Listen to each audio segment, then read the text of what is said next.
Hi, everybody. Welcome back to class. It's Mark, and today's Friday, October the 7th. Hope everyone has a great fall weekend. We're going to be working in class session 8 today. My computer's moving slow. And we had just finished up the final draft of the analysis essay, and I will be reading those over this weekend and get your grades in as quickly as possible. I have graded a couple that were sent in early, so make sure you check out my comments in the Grade Center. We're going to start working on the informative essay, and we're not actually going to write a draft yet in this session. Instead, we're going to work on an annotated bibliography. So let's jump into session 8. I think there's also one short quiz in here, but it's not too bad. So for this session, 3 chapters in the textbook. Chapter 21, Finding Source Material. Chapter 22, Evaluating Sources. And Chapter 26, Avoiding Common Problems in Style. That's the one that the quiz is designed to address. And the first two, Chapter 21 and 22, are all about finding good sources. And that's why we're working on the annotated bibliography this week. There's also a PowerPoint about understanding the annotated bibliography. I would say this is probably more supplemental than anything else because there's a great example that I'll show you about what an annotated bibliography should look like. And if you follow that sample, you're going to do great. So you may or may not need the PowerPoint, but if you feel it's necessary, go ahead and take a look at it. We will also finish off our most recent discussion board. Every source tells a story. There's the grammar exercise. And then the annotated bibliography is what you'll be turning in for this coming Sunday, which will be Sunday, October 16th. Let's take a look at the learning activities. There's the textbook, of course, the PowerPoint, which I believe it's more supplemental than anything else. The sample student annotated bibliography and the supplemental resource on evaluating sources. Here's the practice grammar activity. And of course, I've said this many times before, and I know sometimes I repeat myself. Take the practice grammar activity first. In fact, do that before you do anything else. Read chapter 26, of course. Don't worry about the annotated bibliography just yet. This is only my suggestion. You don't have to do it this way. Read the textbook, take the practice grammar activity, and then jump directly into the quiz. You'll get it perfect. Now, I don't want to open up the sample bibliography just yet. We will come back to that. Let's go into assignments and assessments. There's the discussion board. That's pretty straightforward. There's the grammar exercise. Take the practice one first. And here are the instructions for the annotated bibliography. Print this off.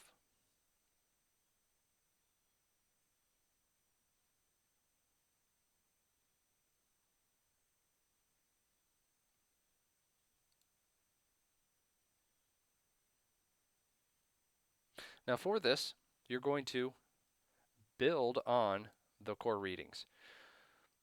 The topic you write about will still be based on something within the core readings, but we're going to add to that by introducing additional sources besides just the core reading. Of course, before you can do that, you have to understand and develop a research question. What is it you're hoping to learn? And you need to explain what that research question is within the annotated bibliography. And a bibliography we often think of as a list of sources. Well, this is a little bit more than that. Yes, the sources are important, but first of all, tell me and everyone else in the class what it is you were trying to develop. That way we can understand if the sources that you're finding are proper. And you need to write your rationale, which will include the problem, issue, or controversy, the relationship between your topic and one of the core readings, and it must have some connection. They do not have to be exactly spot on, but there should be a connection. The relevance of your research question, and what you're going to find out, or what you hope to find out, or what you hope to learn. One of your sources must be from the core readings as it states, and then go out and find 5 more from the virtual library. Now, I would prefer that you find your 5 sources through the virtual library. If you come back and you found one source that is not in the virtual library, but it's still a good source, and you found it through some other means, that's okay. I don't want to see you come back with 5 sources that you got exclusively through Google. Use the virtual library. It's there for a reason. This is a fundamental course. It's only English 111, but it's preparing you for doing further research and persuasive writing in future English courses that you will be taking where you will have to use the library all the time.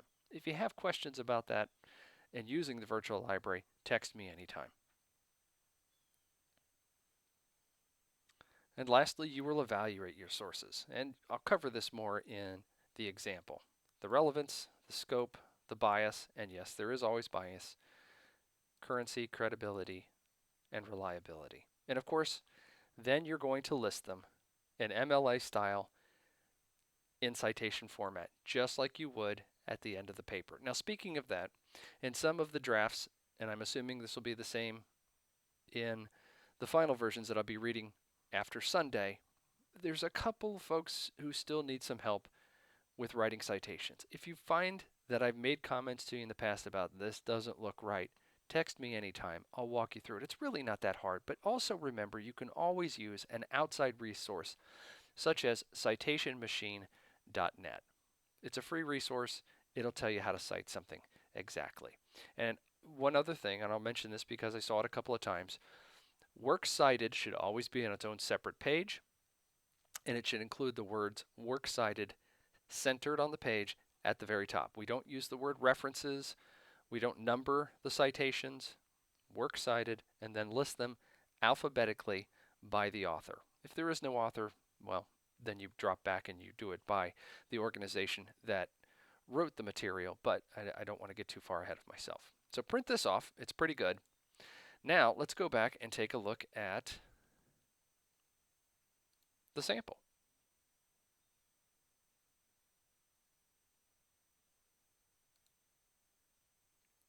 And I think this will help this discussion by looking at what this should look like. And as I've mentioned before, if you follow this model, you're going to be great.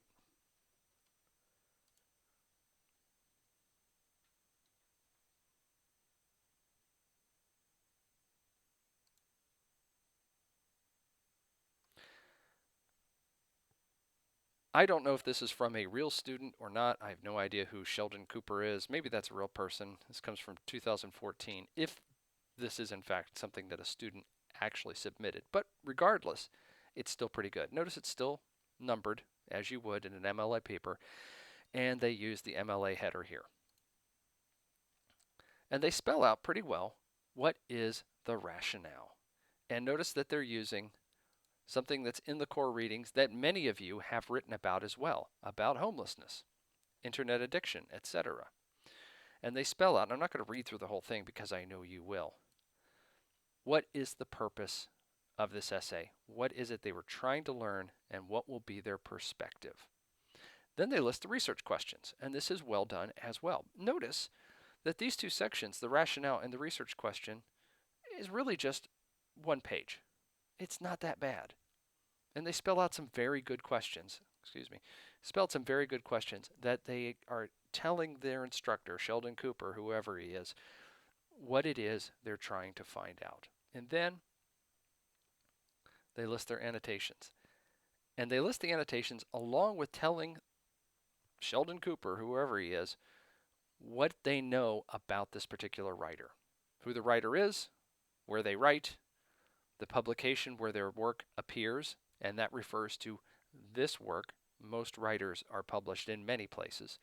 A summary of the article. Notice it's only a couple of sentences. That's plenty. You don't need more. The stance. And notice this person says they don't believe that Mr. Gomez does take a stance on the issue, but rather has many perspectives. In other words, saying, I don't think there's bias here. And lastly, they tell Sheldon Cooper, whoever he is, how they intend to use the article. And it continues on, writing the same summary about each piece. Listing the citation first. These are alphabetized, as yours will be. And it continues on. For those of you who wanting to write about Winston Ross's article, Internet Addiction Left My Brother Homeless, hey, here's a great example. You could cut and paste this into your own if you happen to be using that article. This is pretty well done. Print this off as well and use it, as I said, as a model for how you're going to write your own. And I think that may be it for this week. But if I didn't cover everything, if there's something you still want to ask me, or you simply want to say hi, you know the drill. Text me at 812-498-4200. Of course, you can email me at mstenger and the number 1 at ivytech.edu. If you want to give me a call, it's 800-416-1747. Have a great week, everybody. I'll see you around.